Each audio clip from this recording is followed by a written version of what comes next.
there was a bear, and his name was Little Bear. One day, Little Bear decided to go on an adventure. When he started to go on this adventure, he's walking through that deep, dark forest, and all of a sudden, he starts to smell something delicious. So he follows his nose to find that smell, and it leads him out to this opening in the forest. And right there in the opening is something that Little Bear has never, ever seen before. He looks around, and there it is, the house. A little house. That's where the smell is coming from. It has a little smokestack with smoke rising from it. However, Little Bear does not know how to get to this house, but he realizes that he has a map in his backpack.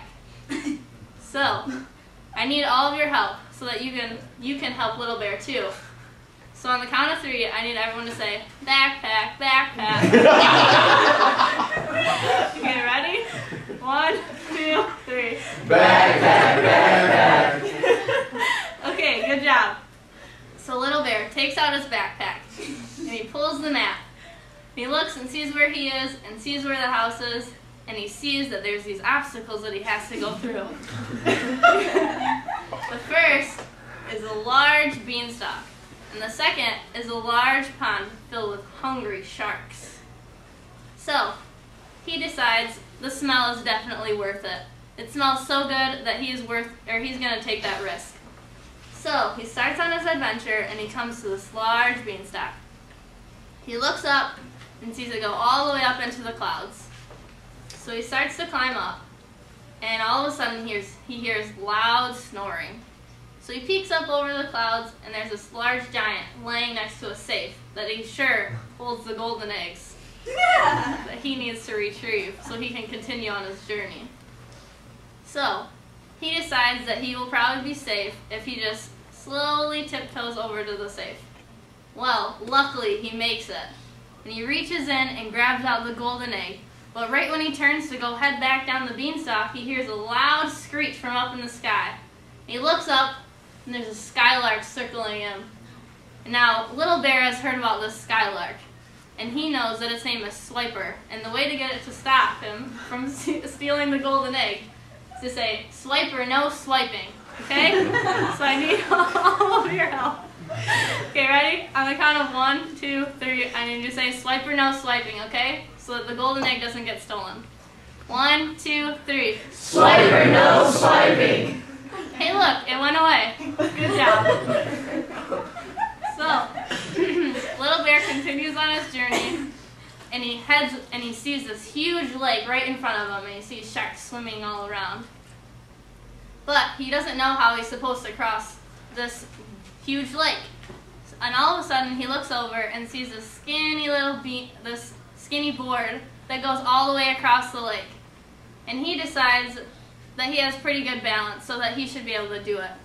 So he starts walking across, and all of a sudden, he's about halfway across the lake, and his foot falls through. And he's got sharks swimming below him, and some of them are even jumping up, trying to grab onto his foot. But then he realizes that his golden egg has magic powers. So he pulls it out and opens it, and this melody starts to play, and it sings the sharks to sleep. So, this gives Little Bear enough time to climb out and walk all the way back across to the other side of the lake. So, now he looks up in front of him, and there it is. The smell is closer than ever. And he sees a sign, and it says, Welcome to the home of the Goldilocks. So, he's walking, following the smell, and he goes up to the door and knocks. But no one answers. So, he decides just to go in himself. And right inside, he walks right into the kitchen. And there, that's where the smell is coming from. 3 big bowls of Honey Nut Cheerios. So, he sits down in the first chair by the biggest bowl, and he takes a big bite. In the first bowl, he says to himself, These Cheerios are much too hard. So then, he goes and sits down in the next chair, and he thinks to himself, These Cheerios are much too soggy. So, he sits down in the third chair and takes a big bite and thinks, These Cheerios are just right. And he eats them all up.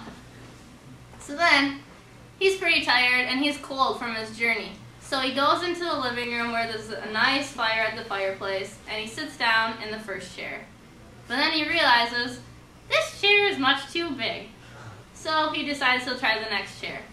So he sits down in the next chair, and he realizes, this chair is much too small. So he sits down in the third chair and realizes, this chair is just right.